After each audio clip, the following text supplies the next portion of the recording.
ये वीडियो में मैं एक intraday option selling strategy discuss कर रहा हूँ, जिसमें आप Sensex and Nifty both trade कर सकते हो। डीटी वाइज करना पड़ेगा। जैसे मंडे को आप सेंसेक्स एंड ट्यूसडे को भी आप सेंसेक्स करोगे, वेडनेसडे को आप निफ्टी, थर्सडे को निफ्टी एंड फ्राइडे को भी आप सेंसेक्स करोगे। बस जो स्ट्राइक प्राइस रहेगी वो डिफरेंट रहेगी डिफरेंट डेज के ऊपर, तो वो आगे देखते हैं। बट शॉर्ट एंड सिंपल रखते हैं इस वीडियो को। इसमें इंट्राडे पे होगा, बट ये डायरेक्शनल स्ट्रेटेजी है, तो आपको कैपिटल नॉन डायरेक्शनल से आधा लगेगा। एंड ऑल्सो इसमें रिस्क भी कम रहेगा, बिकॉज आप इसको हेजिंग के साथ करोगे, मतलब डायरेक्शनली रहेगा बट हेज रहेगा उसमें। तो ये बिगनर फ्रेंडली स्ट्रेटेजी है। ये मैं कई साल तक मैं इसको यूज़ करता था। बैक टेस्टेड स्ट्रेटेजी है, तो आप भी बैक टेस्ट करना चाहिए, आप भी करो बैक टेस्ट एंड देन उसके ऊपर पेपर ट्रेड करो, मैन्युअली कुछ चीज़ों को अंडरस्टैंड करो एंड देन एग्जीक्यूशन पे आना। एग्जीक्यूशन डायरेक्ट नहीं करना है, कभी भी नहीं करना है कोई स्ट्रेटेजी का। पहले बैक टेस्ट करो, उसके ऊपर ट्रस्ट एंड बिलीफ उसका आपका स्ट्रॉन्ग करो एंड देन आप उसको रन कर सकते हो। तो वो ज़्यादा लॉन्गर टाइम तक वो चलेगी। तो चलिए शुरू करते हैं। 15 मिनट टाइम फ्रेम रहेगा। आपको देखना क्या है, बेसिकली हमें प्राइस का जो बिहेवियर है उसको अंडरस्टैंड करना है। प्राइस जो मूव हो रही है उसके ऊपर हमें काम करना है, ना कि पीछे क्या हुआ है। पीछे जो भी हुआ हो हमें उससे कोई लेना देना नहीं है। हमें बस एक उस दिन का व्यू आइडेंटिफाई करना है कि क्या हो सकता है, क्या हो रहा है। तो आपके कई दिन मिस भी होंगे इस स्ट्रैटेजी में, बट आपको मैक्सिमम टाइम आपको एक अच्छा व्यू मिलेगा डायरेक्शनल का। तो चलिए शुरू करते हैं। 15 मिनट टाइम फ्रेम में हमें ये देखना है कि अगर ग्रीन कैंडल बन रही है तो एज अ रेफरेंस कैंडल हमें क्या चाहिए ग्रीन कैंडल से, कि उसकी जो विक है लोअर साइड की विक होनी चाहिए and open is equal to low नहीं होना चाहिए। एटलीस्ट डिसेंट सी विक होनी चाहिए, जिसमें हमें दिखना चाहिए कि प्राइस फॉर्मेशन में प्राइस ओपन होने के बाद नीचे गया, यहाँ से बायर्स ने पुश किया एंड प्राइस ऊपर चला गया। तो ये एक रेफरेंस हो गया कि नीचे गई थी प्राइस, ऊपर पुश की है, तो यहाँ पे सेलर्स एक्टिवेटेड है।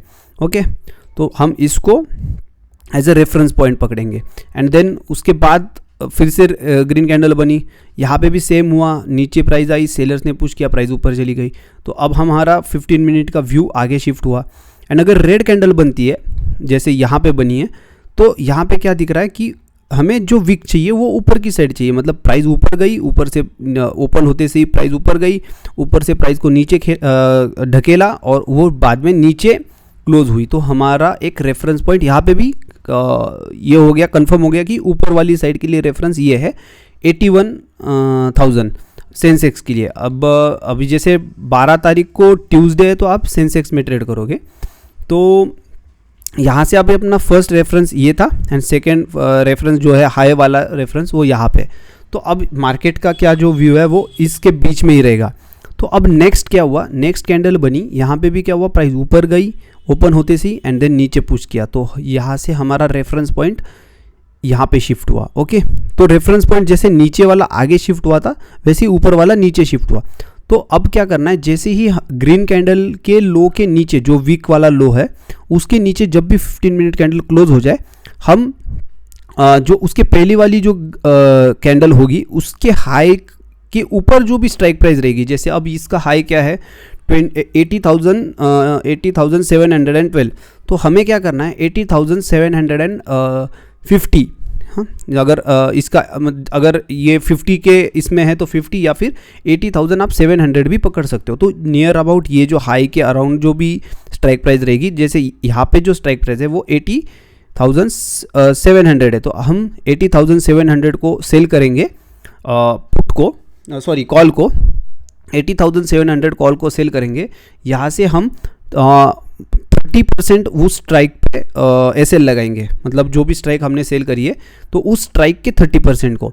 तो अगर 80,000 वो प्रीमियम के ऊपर डिपेंड रहेगा, जो भी प्रीमियम मिलता है। अभी अपने पास वो प्रीमियम का प्रीवियस डेटा नहीं है, तो मैं इस मैन्युअली में बता नहीं सकता, बट आपको 30% एसएल इसलिए रखना है कि अगर इनकेस प्राइस ऊपर आती है तो हमारा एसएल इतना भी छोटा ना हो कि वो हिट हो जाए। तो 30% एसएल के साथ आप इसको ट्रेड कर सकते हो, मतलब उसमें आप एसएल लगा के आप इसको एग्जीक्यूट कर सकते हो। तो उसके बाद क्या होगा, जब भी प्राइस, और उसमें और एक चीज़, जो हमने प्रीवियस रेफरेंस अगर यहाँ से सेल किया है तो प्रीवियस रेफरेंस भी यही रहेगा कि जो प्रीवियसली लो बनाया था उस एरिया के अराउंड हमारा रेफरेंस पॉइंट रहेगा, जो हम टारगेट बुकिंग के लिए पकड़ सकते हैं, या फिर आपको एग्जिट करना हो तो आप पकड़ सकते हो। बट यहाँ पे करना क्या है कि 30% के बाद प्राइस अगर मेल्ट डाउन होती है और अगर आपका स्टॉप लॉस हिट नहीं होता है तो आप इस पोजीशन को होल्ड करके चलोगे।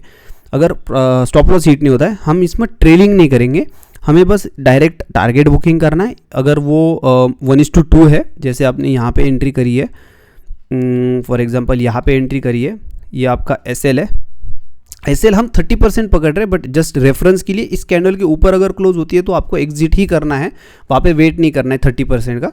बट अगर 30% हिट नहीं हुआ है एंड प्राइस नीचे आ रही है तो आपको एटलीस्ट 1:2 या फिर नेक्स्ट रेफरेंस, तो यहाँ पे नेक्स्ट रेफरेंस ये है, तो 1:1 कितना आ रहा है ये, हाँ मतलब 2 के अराउंड ही है, तो आप इसको पकड़ सकते हो। यहाँ तक आपका काफ़ी ज़्यादा मेल्ट डाउन हुआ था प्राइस, एंड देन प्राइस ऊपर आया, तो आप इसको भी कंसिडर कर सकते हो, जैसे प्रीवियस कैंडल के हाई के ऊपर आप ट्रेल करके ला सकते हो। बट सेलिंग में ऐसा नहीं होता है, आपको 30% एसएल को लेके चलना है, अगर हिट होता है तो होने दो। तो इस तरीके से आप ये स्ट्रेटेजी को बैक टेस्ट कर सकते हो। अभी इस दिन क्या हुआ, जो भी प्राइस यहाँ पे इसने ब्रेक किया तो यहाँ से यहाँ तक काफ़ी अच्छा मेल्ट डाउन हुआ था, तो यहाँ पे आप प्रॉफिट भी बुक कर सकते हो, क्योंकि ये प्रीवियस रेफरेंस है, तो ये रेफरेंस से प्राइस ऊपर जा सकती है या फिर ब्रेक कर सकती है। तो अब नेक्स्ट क्या हुआ, इसको नेक्स्ट रेड कैंडल नीचे और ऊपर नहीं वीक चाहिए, हमें एक ही साइड चाहिए। तो अगर ग्रीन कैंडल की वीक अगर नीचे की साइड है तो उसको कंसिडर करेंगे, जो नेक्स्ट बनी है यहाँ पे। और अगर रेड कैंडल की वीक है वो ऊपर से अगर हो तो वो हमारे लिए नेक्स्ट रेफरेंस है। तो यहाँ पे अपना नेक्स्ट रेफरेंस नहीं है, यहाँ पे भी नहीं है, यहाँ पे भी नहीं है, यहाँ पे भी नहीं है, तो यहाँ पे अपने पास रेड कैंडल के लिए रेफरेंस नहीं है, हमारे पास ग्रीन कैंडल के लिए ही रेफरेंस था, जो कि यहाँ पे था। तो आप देख सकते हो प्राइस फिर से ऊपर जाने के बाद यहाँ यहीं से रिवर्स भी आ गई, तो आपका 30% एसएल हिट नहीं हुआ होगा, मैं इसको ये कर सकता हूँ, कंफर्म कर सकता हूँ, जस्ट बिकॉज जो आपका थीटा डी के हुआ है वो इवन तो प्राइस ऊपर भी आया हो, वो इधर जब थीटा इतना आपके फेवर में आ चुका था तो वो 30% एसएल वाइड हो जाता है, मतलब वहाँ से प्राइस फिर से आपके एंट्री प्राइस तक नहीं आई होगी, उससे कम में ही वो रिवर्स होके फिर से देखो एक्सपायर हो गई इसके नीचे ही, जो आपने सेल किया था 80,700, तो 80,700 के नीचे ही वो प्राइस एक्सपायर हो गई, तो वो उस दिन आपको भी प्रॉफिट बना होगा। तो इस तरीके से आप ट्रेड कर सकते हो, हमें बाद में क्या होता है उससे कोई लेना देना नहीं है, फर्स्ट जो आवर्स है उसके ऊपर ही हमारा पूरा डिपेंड रहेगा। जैसे अब यहाँ पे भी देख सकते हो नेक्स्ट दिन जो है अब वेडनेसडे 13 अगस्त को वेडनेसडे है, एक बार कंफर्म कर लेते हैं वेडनेसडे। तो आप इधर निफ्टी ट्रेड करोगे, निफ्टी की जो स्ट्राइक प्राइस है वो भी मैं यहाँ पे बताऊँगा। जैसे रेड कैंडल का हाई कंसिडर कर लो, एंड अगर ग्रीन कैंडल है तो लो कंसिडर कर लो। इस वाली कैंडल में ये दिक्कत है कि ऊपर और नीचे नहीं चाहिए, हमें कंफर्मेशन वाली कैंडल चाहिए जो कि यहाँ पे बनी। तो इधर देखिए इसके बाद अगर कोई रेड कैंडल विथ विक बनती है, यहाँ पे बनी है, देन इधर भी बनी है, एंड ये वाली और कंफर्म बनी है, बिकॉज दोनों साइड वीक नहीं है, एक ही साइड है। तो यहाँ पे प्राइस ये हुआ क्लोज हुआ इसके ऊपर 15 मिनट क्लोजिंग पे ही काम करना है। तो इसके जो इसका जो ओपन है, ओपन के अराउंड कौन सी स्ट्राइक प्राइस है 80,400, तो 80,400 का हम कॉल सेल करेंगे। 30% स्ट्राइक प्राइस वो जो प्रीमियम रहेगा उसके 30% का स्टॉप लॉस लगेगा, एंड ये दिन आप होल्ड करोगे। तो आप देख सकते हो पूरे दिन स्ट्राइक प्राइस जो है वो ऊपर की साइड 80,400 से ऊपर ही ट्रेड हुई, तो इसमें भी आपको अच्छा खासा थीटा डी के मिला था।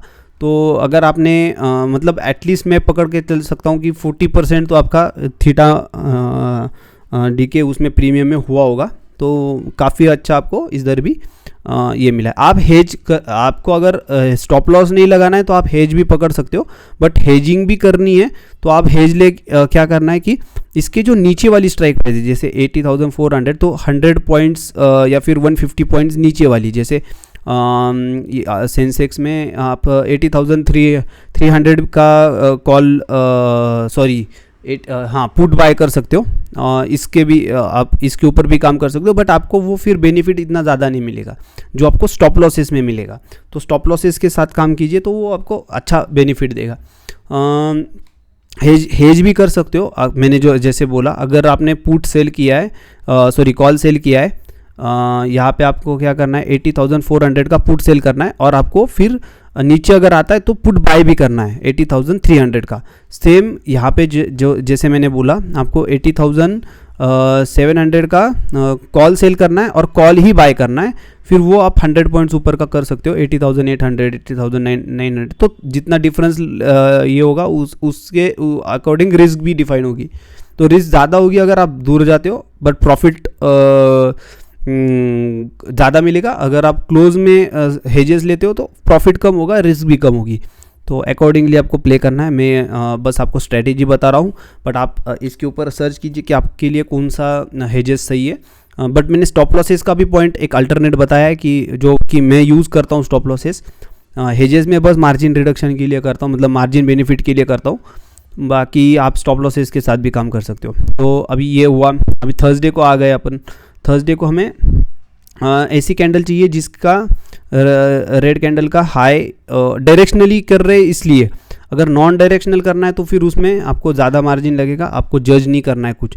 तो इस तरीके से आप देख सकते हैं कहीं पे भी कोई भी कैंडल जो रेड कैंडल है उसका हाई नहीं गया, और जो ग्रीन कैंडल है उसका लो नहीं गया। तो इस दिन पूरा मार्केट साइडवेज रहा, और आपको 12 बजे के बाद एंट्री नहीं लेना है। अगर हो सके 12 बजे से पहले ही एंट्री प्लान होनी चाहिए, उसके बाद फिर वो बेनिफिट नहीं मिलेगा, बिकॉज तब तक एक थीटा का जो वैल्यू है, वो प्रीमियम है, वो काफ़ी डिके हो चुका होगा। तो आप इसको बैक टेस्ट कीजिए, आपको काफ़ी अच्छा रिजल्ट आएगा। मैंने खुद ये ट्राई किया है, टेस्ट किया है, बट आपका उसके ऊपर ट्रस्ट बिल्डअप होने के लिए आप ज़रूर इसको ट्राई कीजिए, देखिए कैसे होता है। जब भी इस मार्केट ट्रेंडिंग होता है तब ये आपको काम में आएगा, आपको अच्छा खासा रिटर्न जनरेट करने के लिए मदद करेगा। तो मिलते हैं अभी अगले इसमें। जैसे अब यहाँ पे देखिए, एक रेफरेंस के लिए मैं बोल रहा हूँ। जैसे 7 तारीख को क्या हुआ था, 7 तारीख को मार्केट ऊपर की तरफ लास्ट 15 से ऊपर गया था। तो अब आपके पास रेफरेंस क्या है, मुझे ये बताइए। हमारे पास रेफरेंस क्या है, अगर आपको 8 तारीख को ट्रेड करना है, 8 अगस्त को देखते क्या है।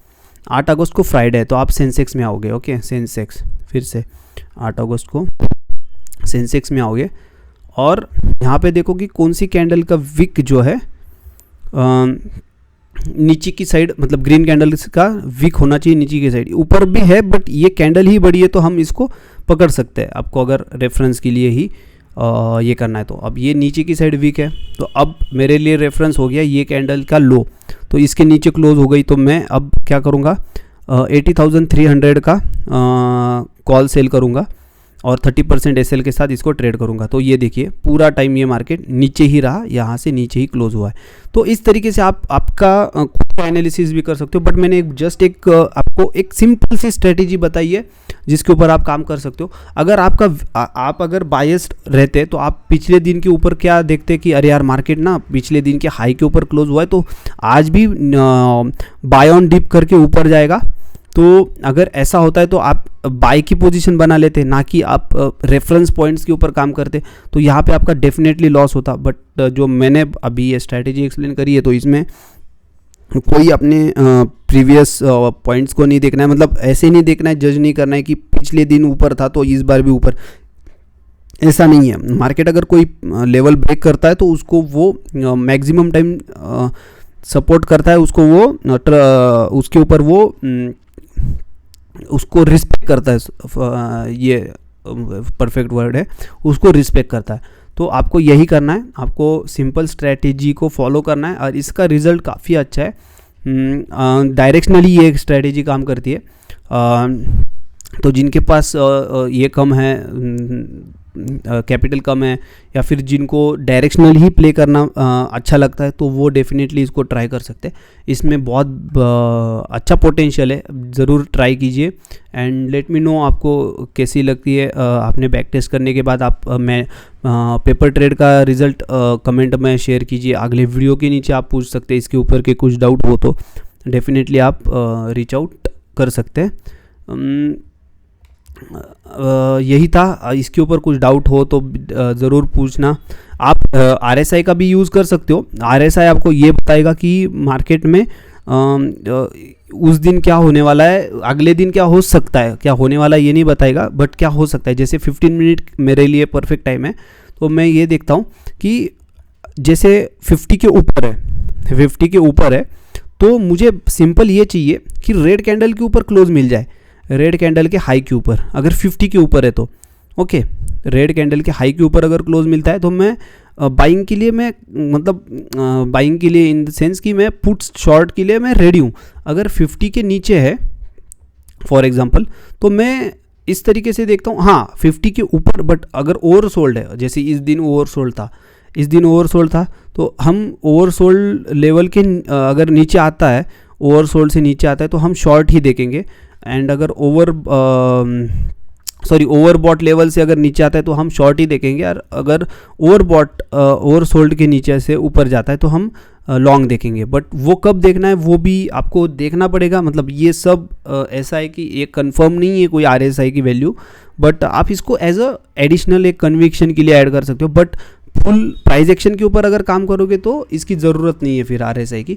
आप सिंपल प्राइस को देखते हुए भी आप ट्रेड कर सकते हो, क्योंकि ये RSI इतना परफेक्टली इतना अच्छा डेटा आपको देगा नहीं कि वो आप इसके ऊपर रिलाई करो, बट प्राइस आपको कंफर्म बताएगी। तो आप डेफिनेटली दोनों चीज़ों को अगर आप कर सकते हो तो करो, वरना मैंने जो अभी बताया उसके ऊपर आप काम कर सकते हो। तो होप आपको स्ट्रैटेजी अच्छी लगी हो एंड डेफिनेटली फॉलो कीजिए। ये पूरा रॉ वीडियो है, इसमें कोई एडिट नहीं है, कुछ ये नहीं है। जो मैं वन लाइन में जो मैं बता सकता हूँ, जो मेरा जो एक्सपीरियंस है, जो मैं करता आया हूँ, तो वो मैं यहाँ पे शेयर कर रहा हूँ। तो इसमें कोई ये नहीं है, अनफिल्टर्ड है, कुछ नहीं है, सीधा जो मेरे दिमाग में है वो मैं इसमें रिकॉर्ड कर रहा हूँ। तो होप आपको ये रॉ अनफिल्टर्ड वीडियो अच्छा लग रहा हो। होप आप सब जो देख रहे हैं वो सब्सक्राइब भी कर रहे हैं। इससे और मुझे मोटिवेशन मिलेगा। जो मेरी पर्सनल स्ट्रैटेजीज़ में से जो स्ट्रैटेजीज़ में काम कर चुका हूँ वो मैं आगे लाता रहूँगा। तो होप आपको ये वीडियो पसंद आया, तो प्लीज़ इसको ट्राई कीजिए। Thank you for watching and please subscribe, like and share. Comment भी कर दीजिए अगर आपको अच्छा लग रहा हो तो। Thank you.